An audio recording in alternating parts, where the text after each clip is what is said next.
Thank you very much, my brother. How are you doing this evening? I am doing well, but I'm not sure as well as you. I'm sure you are still celebrating wearing white and moving around town and chilling. The celebration time is over.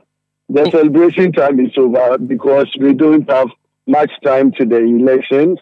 And so we have to end everything as at yesterday and come up with strategies of maximizing the votes of the presidential candidates and then myself come the 2024 December or November elections. Where did you come from to uproot a minister of state? Thank you very much. Let me say a special good evening to yourself and the good listeners of Citi FM, and also to Effia constituency, particularly the MPP, the delegates who have elected me to represent them as their parliamentary candidate come the 2024 elections. I'm grateful to them for the confidence reposed in me, and I'm sure with God's help I'll be able to bring the development and improvement that they seek in me. In your introduction, you indicated that I'm generally known as a businessman. I'm not a businessman. I'm a lawyer by profession, and I've been a tax administrator for the past 20 years. I've been working with Ghana Revenue Authority since 2003. And so I'm a full tax person, and I'm a lawyer by profession. So I don't know where you got that information from as a businessman. I guess it was wrong information. Forgive me. In fact, the brief is that you were with the Ghana Revenue Authority. Was this your first attempt? Yes, that's my first attempt to contest as a parliamentary candidate anywhere in this country. Yes. And you sailed through successfully. I'll ask you what made it for you or what did the magic, but who are you for those who don't know you? Thank you very much. I was born in Takoradi. I'm bred in Takoradi. I live in Effia over the years. I grew up there. I schooled partly in Takoradi Secondary, and then I moved to Adisadel College, where I completed my ordinary level certificate. I proceeded to Prempeh College to do my advanced level certificate. I hold a bachelor's degree in development studies from University for Development Studies, where I was the SRC president in UDS. I proceeded to KNUST to read masters in development planning and management, where also I became the graduate president of KNUST. And then I proceeded to Ghana School of Law.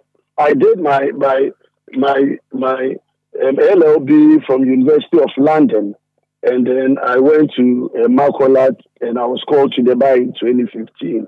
At the Ghana School of Law also, I was the president of the law school.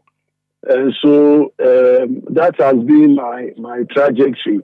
But I've been working in SWA VAT service since 2003.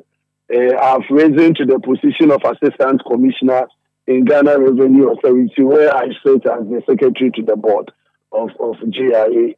I see. And where is your connection to the NPP, or when did you get connected to the NPP? Yeah, thank you very much. Right from the school days in 1998-2000, and before the 2000 elections, we were the first batch of TESCON executives in UDS.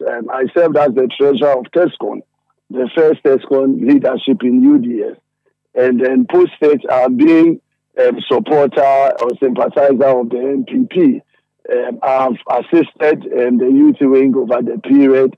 The only thing is that because I've been a public servant, it wasn't really of me to show a political bias, because as a public servant, you have to be professional. But since I had affiliation with the NPP, I had to support the party in any way possible. And that has been it. But I started as a TESCON executive, and I've been an active member of the party ever since. I see. What was your message to NPP delegates? For which reason they went for you? I think it is clearly a matter of letting the people understand that we've had, of course, since we created Effia constituency in 2012, we've had Honorable Joseph Kujo as our member of parliament. He has contributed his quota over the period, over the last 12 years. He has brought up a lot of development issues. He has built some astroturfs. He has provided some water for the communities, amongst others.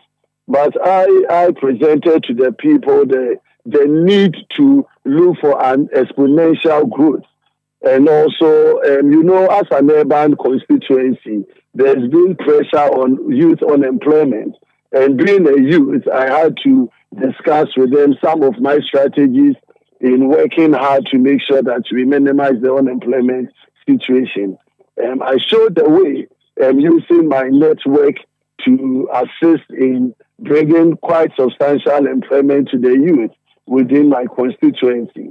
And so based on what I had shown from the little that I have been given, they believed in me that giving a bigger opportunity to serve as their member of parliament, I would be able to deliver more to them.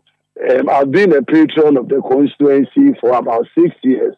And so I've had extensive conversations with the delegates and the party over the period. I've understood their concerns and their needs. And so I had to go down, share with them my vision. And I think that was what they bought into, and that has brought us this far. I see. What is your agenda for Effia, first of all, for the NPP, and then secondly, for the constituency at large? In fact, my election and possibly, of course, Effia is a stronghold, if I may put it that way, for NPP. And it is my responsibility to ensure that we maximize the vote and increase our numbers, even beyond what Honorable Kujo had achieved. And for myself and that of my presidential candidate, I expect to raise the numbers significantly in our quest to break the 8. And so that is my focus. And then I've also indicated to the people that I'm not a leader for MPP. I'm going to be a leader for the people of Effia. And so my goal and my vision is for Effia as a constituency and not for MPP alone. And I've indicated to them I'm going to deal with 3 big areas: unemployment situation, education, welfare, and then health for the people and infrastructure. And so these are the 4 or 5 big pillars that I'm engaging the bigger community after my election to see and to give them a new hope on how well we are going to work both with government and with other stakeholders that I know to bring down the unemployment situation, to make sure that we improve on the educational standards of our people, and also improve the health situation, improve the general well-being of our people, and also bring about some significant infrastructure development. Effia, I believe, should be part of what used to be Effia Kwesi, which is also part of the general Sakendi Takrady metropolitan area. Is that correct?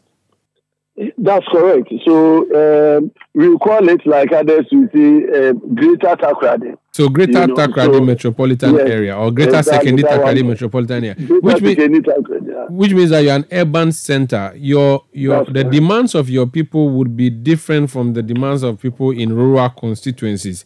The population, I believe, is larger, and the needs would be different from what we see in rural areas.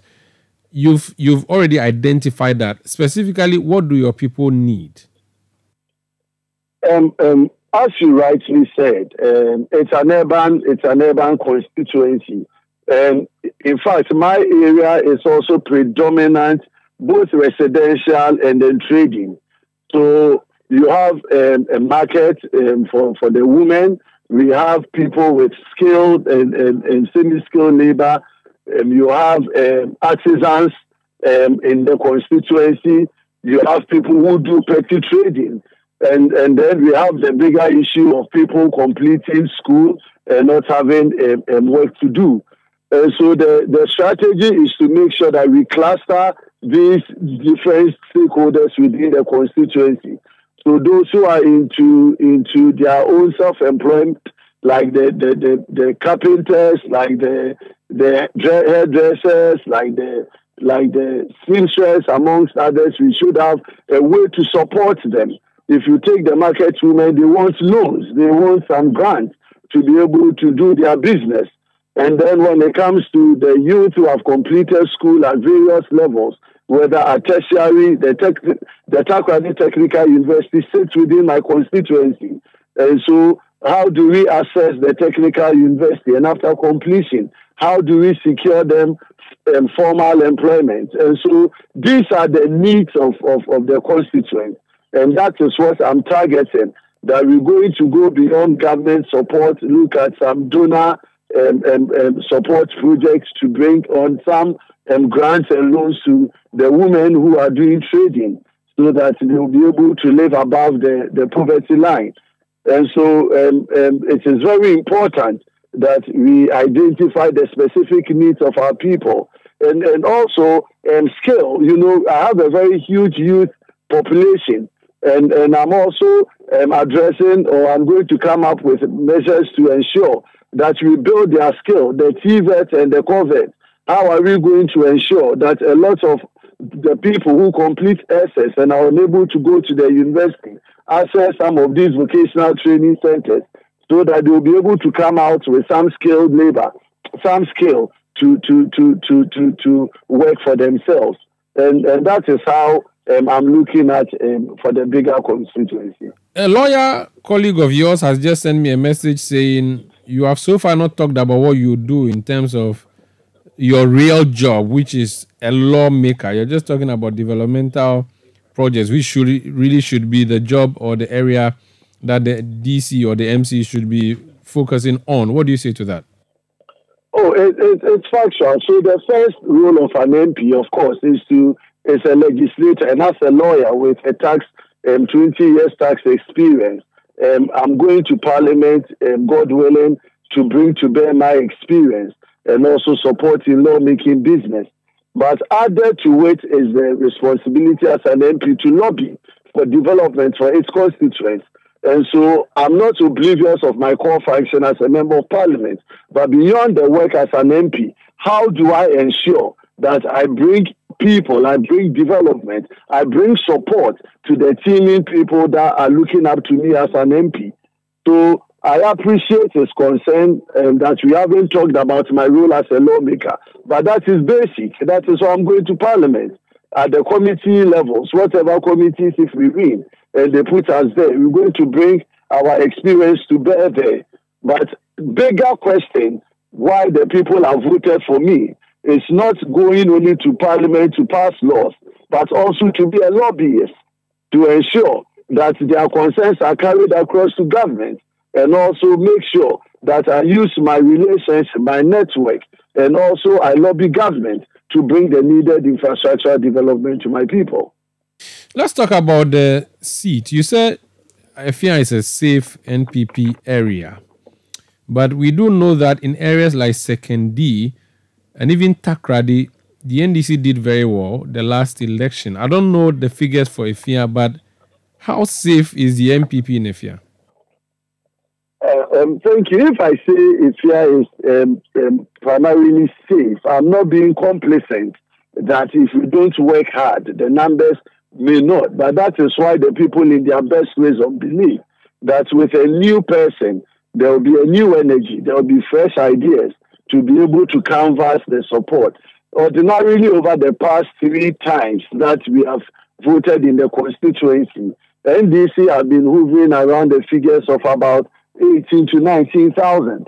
And then NPP has also been going around 26, 27,000. And so that has been the numbers over the last 3 elections. And it is my expectation that with my election to represent them, I'll be able to get the numbers even on a higher pedestal than we have achieved over the last 3 elections. What is going to be the role of your MP, or the current MP, in the campaign that you are going to execute? He's definitely going to play a very big role. Right after the election, he sent me a message congratulating me. We've been on very good terms. We are not, we don't have that kind of division and acrimony. I'm just walking out of an executive meeting with my people where all the members of the executives were present to draw up strategies looking forward into our next campaign phase. And even everybody, those who were at his side, have all come on board already. They've sent me messages committing to support. I cannot work this without what he has delivered to the people of Effia. As I said, he has done his best. He has supported this constituency over the past 12 years. And it is part of his record that I'm going to write on, and that of the government, and that of the municipal assembly. Sure. So I know, and I'm been talking to him. He will be joining me on the campaign trail very soon as I go around. And so he plays a very instrumental role in this election, because at the end of the day, it is MPP that we want to win, and win big in Effia. And his position as a certain minister and also a 3-term and only member of parliament so far will be very crucial in us getting the numbers that we expect. Finally, can you assure my listeners that you did not buy the votes on Saturday, and that you actually won clean and fair, and you did not use money? Of course, your people were on the ground. I believe Citi FM and other stations were there. You will never, ever find anything of that sort in Effia, because these are people have engaged over the past 6 years, and they know what I have presented to them. And so there's no need for anybody to even think about buying the conscience of my people. Okay. And so it is very clear from whatever had happened, the victory was very significant because the people made a decision that this is who they want to lead. Okay. And so I don't think we had that issue of vote buying in my constituency, and your checks should confirm that. Thank you so much, and wish you all the best, sir. I'm most grateful. I'm most grateful for the opportunity. And best regards to Citi FM. Appreciate it. That's Yaw Boamah. He's the newly elected NPP parliamentary candidate for Effia, who toppled Honorable Joseph Kujo.